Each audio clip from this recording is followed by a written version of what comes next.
ನಮಸ್ಕಾರ ನ್ಯೂಸ್ 18 ಡಿಜಿಟಲ್ಗೆ ಸ್ವಾಗತ. ನಾನು ಚೈತ್ರಾ ಹರೀಶ್. ಕರ್ನಾಟಕದ ಪವಿತ್ರ ಯಾತ್ರಾ ಸ್ಥಳವಾದ ಧರ್ಮಸ್ಥಳದಲ್ಲಿ 22 ವರ್ಷಗಳ ಹಿಂದೆ ನಡೆದ ಒಂದು ದುರಂತ ಇಂದು ಮತ್ತೆ ಸುದ್ದಿಯಾಗ್ತಾ ಇದೆ. 2003ರಲ್ಲಿ MBBS ವಿದ್ಯಾರ್ಥಿನಿಯಾಗಿದ್ದಂಥ ಅನನ್ಯ ಭಟ್ ಇಲ್ಲಿ ನಿಗೂಢವಾಗಿ ಕಾಣೆಯಾಗಿದ್ರು. ಈಗ 2 ದಶಕಗಳ ನಂತರ ಅನನ್ಯ ಭಟ್ರ ತಾಯಿ ಸುಜಾತಾ ಭಟ್ ತಮ್ಮ ಮಗಳಿಗೆ ನ್ಯಾಯಕ್ಕಾಗಿ ದೂರು ದಾಖಲಿಸಿದ್ದಾರೆ. 2023ರಲ್ಲಿ ಮಣಿಪಾಲದ ಕಸ್ತೂರಬಾ ವೈದ್ಯಕೀಯ ಕಾಲೇಜಿನ ಪ್ರಥಮ ವರ್ಷದ MBBS ವಿದ್ಯಾರ್ಥಿನಿಯಾಗಿದ್ದ 18 ವರ್ಷದ ಅನನ್ಯ ಭಟ್ ತನ್ನ 2 ಗೆಳತಿಯರೊಂದಿಗೆ ಧರ್ಮಸ್ಥಳಕ್ಕೆ ಭೇಟಿ ನೀಡಿದ್ರು. ಗೆಳತಿಯರು ಶಾಪಿಂಗ್ಗೆ ತೆರಳಿದಾಗ ಒಂಟಿಯಾಗಿ ಉಳ್ಕೊಂಡಿದ್ರು. ಆದ್ರೆ ಗೆಳತಿಯರು ವಾಪಸ್ ಬಂದಾಗ ಅನನ್ಯ ಕಾಣೆಯಾಗಿದ್ರು. ಅನನ್ಯರ ಗೆಳತಿಯರಿಂದ ಸುದ್ದಿ ತಿಳಿದಂತಹ ಸುಜಾತಾ ಭಟ್ ಕೋಲ್ಕತ್ತಾದಿಂದ ಧರ್ಮಸ್ಥಳಕ್ಕೆ ಧಾವಿಸಿದ್ರು. ಆಗ ಸಿಬಿಐನಲ್ಲಿ ಸ್ಟೆನೋಗ್ರಾಫರ್ ಆಗಿದ್ದಂತಹ ಸುಜಾತಾ ಬೆಳ್ತಂಗಡಿ ಪೊಲೀಸ್ ಠಾಣೆಯಲ್ಲಿ ದೂರು ದಾಖಲಿಸಲು ಯತ್ನಿಸ್ತಾರೆ. ಆದ್ರೆ ಪೊಲೀಸರು ದೂರು ಸ್ವೀಕರಿಸೋದಕ್ಕೆ ನಿರಾಕರಿಸ್ತಾರೆ. ಇದೇ ಸಂದರ್ಭದಲ್ಲಿ 4 ವ್ಯಕ್ತಿಗಳು ಸುಜಾತಾರನ್ನ ನಿನ್ನ ಮಗಳನ್ನ ತೋರಿಸ್ತೇವೆ ಅಂತ ಕರೆದುಕೊಂಡು ಹೋಗಿ ಒಂದು ಕೊಠಡಿಯಲ್ಲಿ ಕೂಡ ಹಾಕಿ ಬೆದರಿಕೆಯನ್ನ ಹಾಕಿದ್ರು ಅಂತ ಈಗ ಸುಜಾತಾ ಆರೋಪವನ್ನ ಮಾಡ್ತಿದ್ದಾರೆ. ಅವಾಗ ಧರ್ಮಸ್ಥಳ ಸ್ಟೇಷನ್ ಇರಲಿಲ್ಲ, ಬೆಳ್ತಂಗಡಿ ಸ್ಟೇಷನ್ ಇದ್ದಿದ್ದು.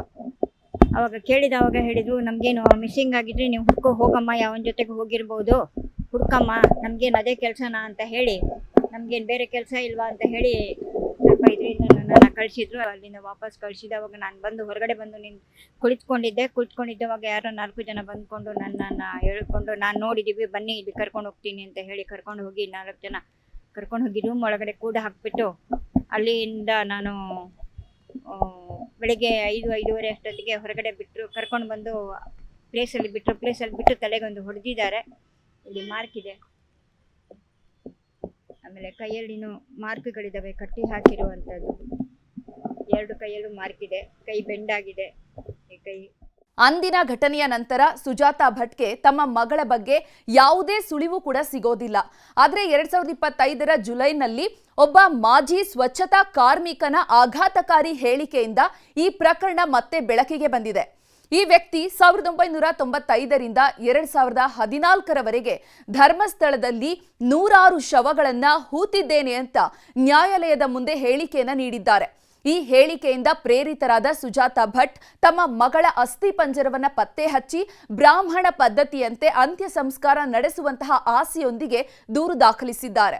ನನ್ನ ಮಗಳು ಕಾಣೆಯಾಗಿ 22 ವರ್ಷಗಳಾದವು. ಆದ್ರೆ ಒಂದು ದಿನವೂ ಕೂಡ ನಾನು ಆಕೆಯನ್ನ ಮರೆತಿಲ್ಲ. ಈಗ ಈ ಹೊಸ ಬೆಳವಣಿಗೆಯಿಂದ ಒಂದಿಷ್ಟು ಆಸೆ ಕಾಣ್ತಾ ಇದೆ. ಒಂದು ವೇಳೆ ನನ್ನ ಮಗಳ ಅಸ್ಥಿ ಪಂಜರ ಸಿಕ್ಕರೆ DNA ತಪಾಸಣೆಯಿಂದ ಖಚಿತ ಆದ್ರೆ ನಾನು ನಮ್ಮ ಸಂಪ್ರದಾಯದಂತೆ ಆಕೆಗೆ ಅಂತಿಮ ವಿದಾಯವನ್ನ ನೀಡೋದಕ್ಕೆ ನಾನು ಬಯಸ್ತೇನೆ ಅಂತ ಸುಜಾತಾ ಹೇಳ್ತಿದ್ದಾರೆ. ಸುಜಾತಾ ಭಟ್ ಧರ್ಮಸ್ಥಳ ಪೊಲೀಸ್ ಠಾಣಾ ಮತ್ತು ದಕ್ಷಿಣ ಕನ್ನಡ ಜಿಲ್ಲಾ SP ಕಚೇರಿಯಲ್ಲಿ ದೂರನ್ನ ದಾಖಲಿಸಿದ್ದಾರೆ.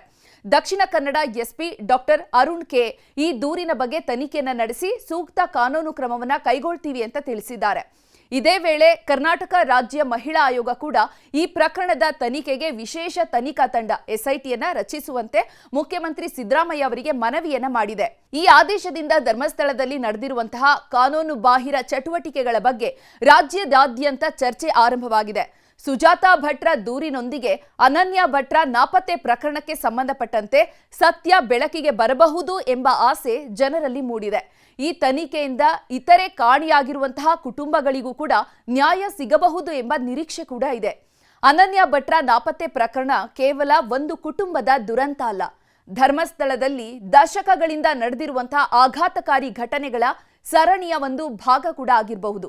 ಈ ತನಿಖೆಯಿಂದ ಸತ್ಯ ಬಯಲಿಗೆ ಬಂದು ಸುಜಾತಾ ಭಟ್ಗೆ ಮತ್ತು ಇತರ ಕುಟುಂಬಗಳಿಗೆ ನ್ಯಾಯ ಸಿಗಲಿ ಅನ್ನೋದೇ ಎಲ್ಲರ ಆಶಯ.